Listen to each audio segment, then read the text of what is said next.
din si Chucky Landero Tagluco. Taga Carcon Village Lagaw dira sa General Santos City. Kuan ay karang employed ko before sa private hospital, sa Sargent County Hospital.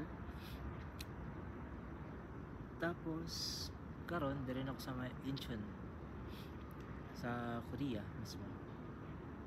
Hindi kayong view, no?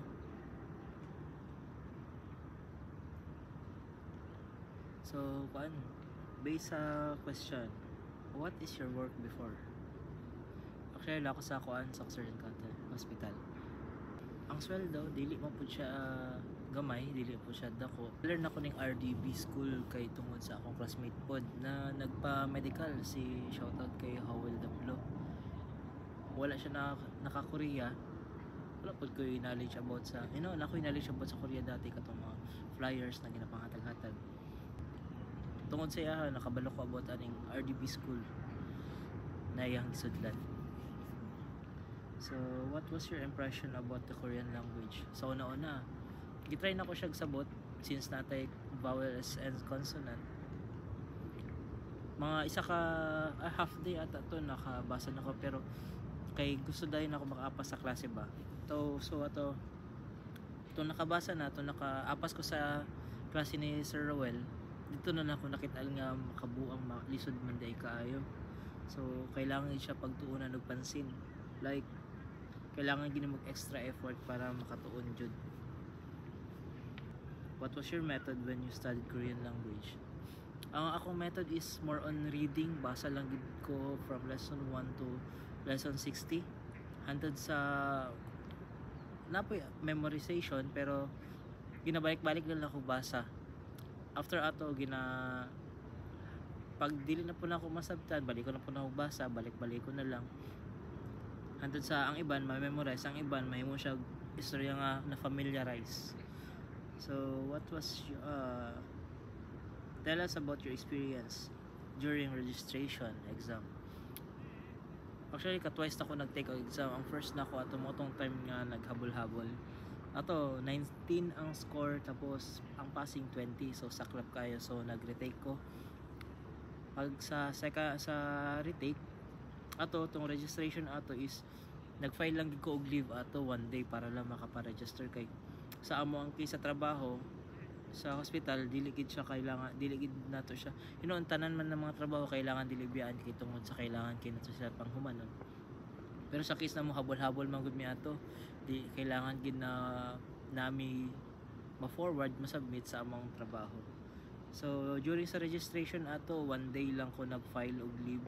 Di kulban pa yo, abi na ko dili ko maka-register ato. At after ato, KLT 18 kaloyan nakapa-register kay nangita og way kung paano maka-register, while ako mga classmate daghan kaayo. Kailangan pud na ako maka-register kay tungod gusto po na ako mag-take og exam. Did you expect to pass the exam? What was your reactions when you knew you passed the exam? Actually, wala ko nag-expect na makapasa. Hinoon, I know na agi ko effort na gihimo, pero wala gi ko nag-expect kay lisod kay ma-expect kay lisod kayo ma-break bitaw sa bantaw kani karang nag-expect ka to the point na basi wala di kakapasa na magina ng mga instances na todo effort na niya ato kaluyan jud na nakapasa. Tapos to nakapasa ko, mixed emotions to wala na ako kabalo ato kay pagkakita na ko sa score. Wala na ako balo kung pila to siya, as long as more than siya sa passing score na nakuha na ako. Wala na ako na-expect, gina-compute na ako kung pila to, pero diligid mag-sink in sa ako kung pila gid ako score. Yang anak nila ko mga katapad na nakapasa daw ko, ana gina-congrats po ko nila. So kato, happy jud. Tell us about your journey from medical to going to Manila, contract signing, training, and waiting for your visa. Sa journey pa medical to Manila, thank you po kayo sa Soc Surgery. Kung magpa-medical mo, pwede mo sa Soc Surgery County Hospital. Dako po na sila og tabang jud sa atua kay tungod na lang siya sa duol og masikaso jud mo ana nila. Gin-encourage po na ako nga magpa-medical mo sa Soc Surgery County Hospital. Naka-proceed sa medical kay ato pod isa po na sa bantayan na nato atong lawas kay wala ta kabali kung saan naadra atong paningkamot. Grabe ka itong paningkamot tapos makuha lang ta dira sa atong medical, so doble amping jud ta. So sa contract signing, contract signing, so far so good, paspas man po to as long as wala lang minaabtan sa amo ang kuan sa amo CCVI na ma-expired. So kato sa training po, daghan kay nahitabo sa training, daghan kay nabalaan during sa training. How did you feel when you were about to depart to Korea? Actually birthday to sa kong ama, March 21, 2023. Tapos ato same day naggawas na kuan na anak ko'y CCVI. CCVI ba to? Something na to. Na anak ko'y flight, something na mixed emotions na birthday sa kong mama, tapos anak ko'y CCVI, wala ako balon, so ang gibati ato ato na, hantun sa nagtuloy-tuloy na siya. So, what was your first time going out to the country and leaving your family? Siyempre, sakit na makahappy nga, siyempre, gusto sa pila ba naman ka tuig, naka-abroad. As long as gusto na ako mag-abroad, Korea pa dyan akong naadtuan, thankful kayo. How did you feel about it? Ato gani, happy kayo. Happy jud. How was your impression when you first land to Korea? Inanati siya pa-spring na. First impression to nagland me. Korea na jud, nindot ka yung facilities. Pag open mo sa imong wifi, naka-connect na. So, iba gid siya, iba. How did you adjust your work in your new company? Co-workers, food, weather? Sa work na ko sa company na kare, actually lisod siya kay more on sabton gini mo ang plan, tapos naapay di jud ka kasabot sa unsay ginasugo sa imuha.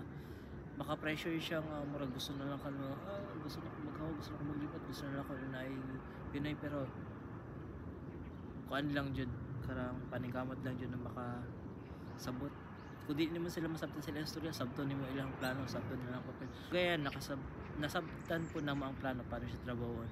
Kato lang, katong sa communication nato, lisod gid kay ang communication nato kay syempre iba tong iniskwelahan natin, iniskulahan nga inani nga knowledge about sa Korean culture, knowledge paano mag-istorya, paano mag-deliver.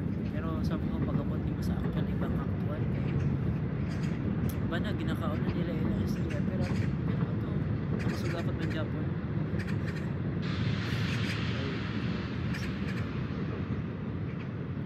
So, sa co-workers, nindot ang ako mga sabay ng mga Koreans.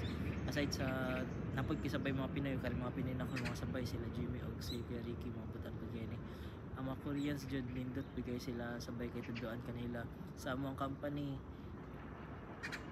Nindot na limpyo na, tapos ang mga tao is wala gi pa mga pamalikas, puro mo sila mga engineer dito So sa food nindot ang food kay healthy living kay sila, taga-adlaw puro gulay na karne, pero gulay grabe ang side dish nila. Sa tuwa ang side dish is murag sudan na nato sa ilaha, side dish lang. Sa weather, grabe ang weather po, nindot ang weather, pero mas gusto pa na ako na inani spring, pabalik ng spring. Nindot na po kaya actually spring lang, nindot na kaya, naka-t-shirt na lang gamit ko kay dagan na kay mga tao na nagawas-gawas. So ito, tanan ko sa inani nga weather.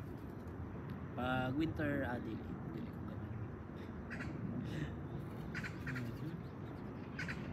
Where did you spend your first month salary? Sa balay, syempre pamilya. So how was your life in Korea now? Nindot gid siya, makayang go layo rin gud kayo sa Pinas, layo rin gud kayo ang Pinas. Oo, gusto na itong mabalik sa Pinas soon pag natay ipon na natay marag kaya na nato. Pero kung sa in terms sa advancement, mas nindot kay ang Korea dito sa tinuod lang, convenient kay lang transportation para sa subway, any station lang, dali na kayo nimo maadtuan kay tungod na pud sa ilang app na pwede rin mo balan kung asa ka pa dulong o sa sakyan ngayon na. Tapos how long have you been in Korea? So tapit na 1 year na ko, actually 1 year na ko sa April 3 lapit na. So ito, happy. What are your projects and plans in the future? Plans for the future. Actually, ako mga plans pero lisod man kay nun pod kung sa budget akong plano kay basi mo usab unsa ba. Ako lang sa to. Have you ever thinking that you made the right choice of working in Korea? Actually, akong yes jud kaayo kay in the kaya Korea. Kuan lang ginakon mga kakilala na pursue nila ang pag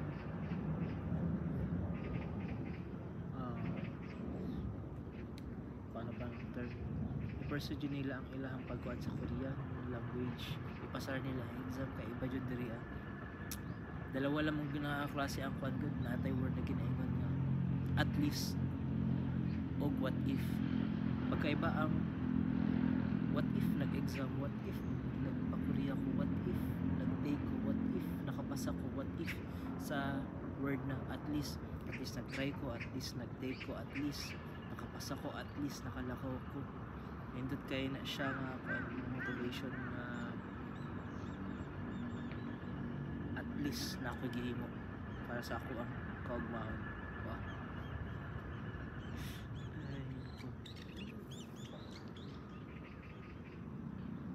Would you recommend working in Korea? Yes. Would you recommend our school to others? Oh. Nindot jud ang RDB sa tinuod lang. Actually, based ako experience yun no. Since kikan ko sa RDB, maingon ginakuon sa ang mga nindot na nahatag sa RDB. Jud.